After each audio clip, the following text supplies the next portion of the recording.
The concrete holding up the bridge you drove across this morning is dying, not metaphorically, on a schedule. Most of the concrete poured in your lifetime was designed to last somewhere between 50 and 100 years, and a lot of it will not make it that far. The bridge, the parking garage, the overpass, the seawall, all of it is on a countdown. Engineers already know roughly when large parts of it will have to be torn out and replaced, because failure was baked into the recipe from the moment it was mixed. Now hold that thought against a single strange fact. There is a Roman harbor on the coast of Italy where the concrete has been sitting in salt water for 2,000 years, not protected, not sealed, pounded by waves, soaked in seawater, ignored for 20 centuries, and it did not crumble. It got stronger. Scientists who pulled samples out of it found that the material had been quietly rebuilding itself the entire time, growing new crystals inside its own body century after century, while every modern seawall we build around it slowly rots. So here's the paradox that should genuinely bother you. We have supercomputers, we have materials science, we have machines that can measure a single atom. The Romans had none of that. They could not have told you what a molecule was. And yet, their concrete outlasts ours by a factor of 40 in the harshest environment on Earth using ingredients they mix by hand. The obvious question is, what did they know that we forgot? The real answer is stranger. They did not know more than us. In some ways, they knew far less. The reason their concrete wins is not ancient genius. It is that Roman concrete and modern concrete were never trying to do the same job in the first place. Let me show you what I mean. Start with the recipe, because the recipe is where the whole mystery begins. Modern concrete and Roman concrete both start from the same basic idea. You take a powder, you add water, you mix in rock, and you get an artificial stone. But the powders are completely different, and that difference is the first crack in the puzzle. The Roman powder had a secret ingredient, and they wrote it down. A Roman architect named Vitruvius, writing around 2,000 years ago in a set of engineering books called On Architecture, described a specific volcanic ash that, when mixed with lime, would set hard even underwater. He was very particular about where it came from. The best of it came from the area around a town called Pozzuoli, near Naples, sitting right next to a volcano. The Romans called the ash after the town. We still do. We call it Pozzolana, and that name is the first clue, because that ash is not just filler, it is the active ingredient. Here's what the ash actually does. In plain terms, ordinary lime, when it hardens, is chemically a bit lazy and a bit weak. But volcanic ash is packed with reactive silica and alumina. When you mix that ash with lime and water, the ash and the lime react with each other and lock together into a dense, interlaced binder that is far tougher and far more water resistant than lime alone. It is not that the Romans added a little extra strength. They accidentally built a chemical reaction into the material that keeps knitting the concrete tighter as it cures. They did not understand the chemistry. They just noticed it worked.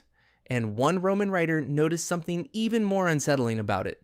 Pliny the Elder, in his Encyclopedia of the Natural World, written not long after Vitruvius, described concrete structures standing in the sea that had become, in his words, a single mass of stone that the waves could not break. And that grew harder by the day. Read that again. He was describing concrete that got stronger the longer the ocean attacked it. And he was right, though it would take almost 2,000 years for anyone to understand why. But that is only half of the Roman recipe, and the other half was hiding in plain sight for centuries, because for a long time, modern scientists thought it was a mistake.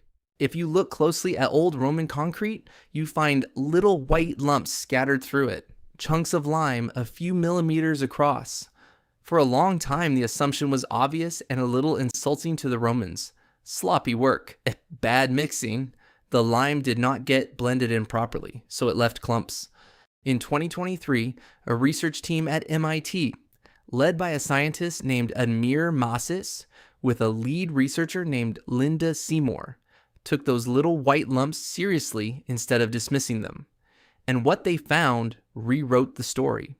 Those lime clumps were not a mistake. They were a repair system. Here's the part that matters. Instead of mixing their lime in the gentle, safe way, the Romans appear to have used a hotter, more aggressive method, mixing in raw quicklime that reacts violently with water and heats the whole batch up. That hot mixing left those little reactive lime lumps embedded throughout the concrete like tiny seeds, and those seeds do something remarkable when the concrete cracks. Because concrete does crack. All of it. Always, eventually, water gets in through the crack. In modern concrete, that is the beginning of the end. But in Roman concrete, when water seeps into a crack and reaches one of those little lime lumps, it dissolves it and triggers a fresh chemical reaction. New material precipitates out. It fills the crack and hardens. The concrete heals itself. The MIT team was able to crack a sample made the Roman way, run water through it, and watch the crack seal itself back up within a couple of weeks. The exact same test on modern concrete just leaves you with a crack. Think about what that means. The Roman material treats a crack not as damage, but as a trigger. Every fracture is an opportunity for the concrete to grow new stone inside itself. It is closer to a living wound closing than to a stone breaking. And it gets more extreme in the one place you would expect concrete to die fastest, the ocean. This is where a geologist at the University of Utah named Marie Jackson comes in. She and her colleagues went and drilled cores out of ancient Roman harbor concrete that had been sitting in the Mediterranean for 2,000 years, and they put those cores under the kind of microscopes and X-ray tools the Romans could never have dreamed of. What they found inside was almost eerie. Growing throughout the old concrete were rare interlocking crystals, including a mineral called aluminous tobermorite, along with others that had not been placed there by any human. They had grown over centuries. As seawater slowly percolated through the concrete, it dissolved parts of the volcanic ash and let these tough plate-like crystals crystallize in the gaps, reinforcing the material from the inside like a scaffold rebuilding itself. So the seawater, the thing that destroys modern harbor concrete, was feeding the Roman concrete. The ocean was not the enemy. The ocean was the mechanism. Every wave, every tide, every soaking was another deposit into a structure that used salt water as a building material. Sit with the scale of that for a second because it is worth it. You have a material that self-heals its own cracks, and that gets physically stronger the longer it is submerged in the sea, using nothing but time, water, and volcanic dust. And the people who made it could not read a chemical formula. They just watched and copied what lasted and wrote down what worked.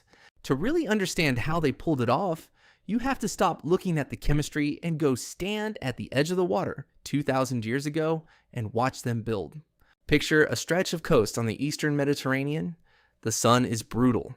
The sea is restless and unforgiving, and there is no natural harbor here, no cove, no shelter. King Herod wants a great port built at a place that will come to be called Caesarea, and the sea has offered him nothing to work with. So his engineers are going to do something that should be impossible. They are going to pour stone into open water and make the sea hold still. You are standing on a wooden platform lashed together over the waves. Below you, workers have sunk enormous wooden boxes, open frames like giant crates, down into the shallows. The wind smells of salt and smoke, because up the beach, kilns are burning day and night, cooking limestone into quicklime, and the heat rolls off them in waves you can feel from here. Men are hauling baskets, not just of lime, but of a strange gray-brown ash that has been shipped in from far up the coast, from the slopes near a volcano. Nobody on this platform knows why the ash works. They know only that the masters insist on it, that a harbor built without it will not survive its first winter, and that the ash from that one particular region is worth carrying across the sea to get. Then comes the moment that would horrify a modern chemist, and that made the whole thing work. They mix it hot. The quicklime hits the water and the seawater, and the ash and the whole mass begins to steam and hiss and heat, reacting fiercely, and the workers move fast because it is setting even as they pour. They are shoveling this hot, angry slurry down into the submerged wooden boxes, letting it settle onto the seabed, letting the waves wash over it. And where a modern engineer would see contamination and ruin, saltwater flooding into fresh concrete, the Romans have set a trap. The seawater is not spoiling the mix, it is joining it. They cannot see what you now know is happening down there in the dark and the cold. Deep inside those poured masses, the reaction is starting that will run for the next 2,000 years. Little lumps of unreacted lime are scattered through the mix like dormant seeds. The volcanic ash is beginning its slow bond with the lime. And in the wet, salty gaps, the first faint crystals are just beginning to form. The men finish the section as the light goes down. Tomorrow they will move the wooden forms and start the next one. To them, this is just a hard day of heavy, ordinary work. They will be dead within 50 years. Their names will be lost.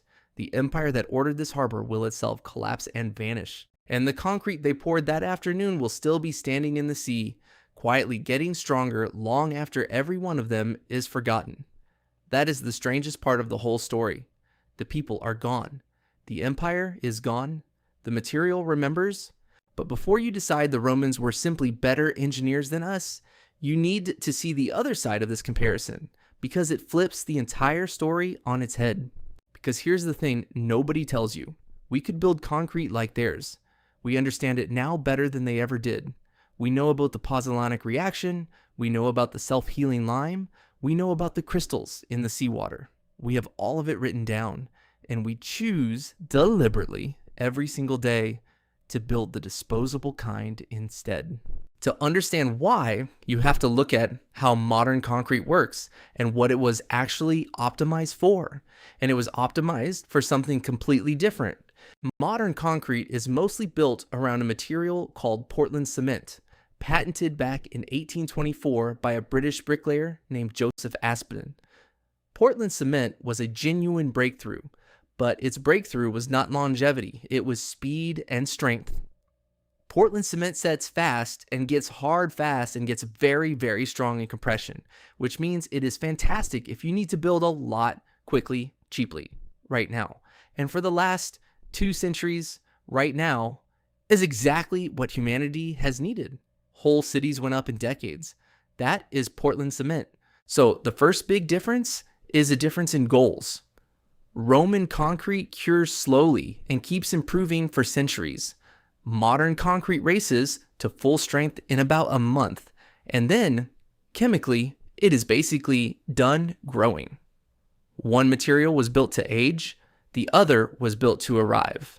But the real killer, the thing that truly separates a 50-year lifespan from a 2,000-year one, is not the cement at all. It is what we put inside the concrete. And it is the one thing the Romans never did. We reinforce our concrete with steel. Here is the reason we do it, and it is a good reason. Concrete is incredibly strong when you push on it, when you squeeze it, when you stack weight on top of it. But it is weak the moment you try to stretch it or bend it. Pull on concrete and it snaps. A concrete beam holding up a floor is being bent, so the bottom of that beam is being stretched, and pure concrete would crack and fail almost immediately. So starting in the 1800s, engineers began burying steel bars inside the concrete. Steel is brilliant at handling exactly the stretching forces that concrete cannot. Bury steel rods, what we call rebar, inside the concrete, and suddenly you can build long bridges, thin floors, tall towers, cantilevers reaching out into space. Reinforced concrete is the single most important building material of the modern world. Nearly everything you live and work and drive inside of is standing up because of it. But there is a poison hidden in that solution, and it is chemistry the Romans, by pure luck, never had to face. Steel rusts, and when it rusts, it swells. Concrete is not perfectly sealed. It is full of microscopic pores, and over the years, water works its way in. Add in the salt from de-icing the roads in winter or the salt in coastal sea air, and that salt water migrates through the concrete until it reaches the steel bars hidden inside, and then it starts to corrode them. As the steel rusts, it expands. Rust takes up several times the volume of the original steel. So now you have a steel bar buried inside solid concrete, and that bar is swelling, pushing outward with enormous force from the inside. It cracks the concrete around it. The crack lets in more water and more salt. That reaches more steel, more rust, more swelling, more cracking. The concrete begins to flake and fall away in chunks, exposing the rusted steel underneath in ugly brown streaks. Engineers have a grim nickname for it. They call it concrete cancer. And this is a one-way door. Once it starts, it feeds itself. The reinforcement that gives modern concrete its strength is the exact same thing that guarantees its death. We put steel in it to make it strong, and the steel is the seed of its destruction. The Romans never faced this. Not because they were smarter, but because they never had steel rebar to begin with. Their concrete has no metal skeleton hiding inside it, waiting to rust and blow the structure apart from within. There is nothing in there to corrode. The very thing that makes our concrete capable of soaring bridges is the thing the Romans, in their simpler material, were never cursed with. So put the two side by side and the whole picture inverts. We did not lose some secret formula. We made a trade. We traded longevity for strength and speed, and we did it on purpose, over and over. Because for the last 200 years, that was the trade the modern world wanted. To feel what that trade actually cost, stop imagining the ancient harbor and look at something you have almost certainly walked underneath. Picture a parking garage in any city, built maybe 50 years ago.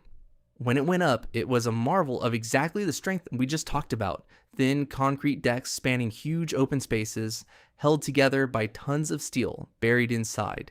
For decades, it did its job perfectly, and nobody gave it a second thought. But go there now and look up. You see the brown stains bleeding down the underside of the ceiling, following the lines of the hidden steel. You see the concrete flaking away in patches, some of it hanging, some of it already fallen and swept up. In the worst spots, you can see the actual steel bars exposed to the air, swollen and orange with rust. There are yellow barriers around a section that has been closed off. Somewhere in a filing cabinet is an engineer's report with a number in it, a year.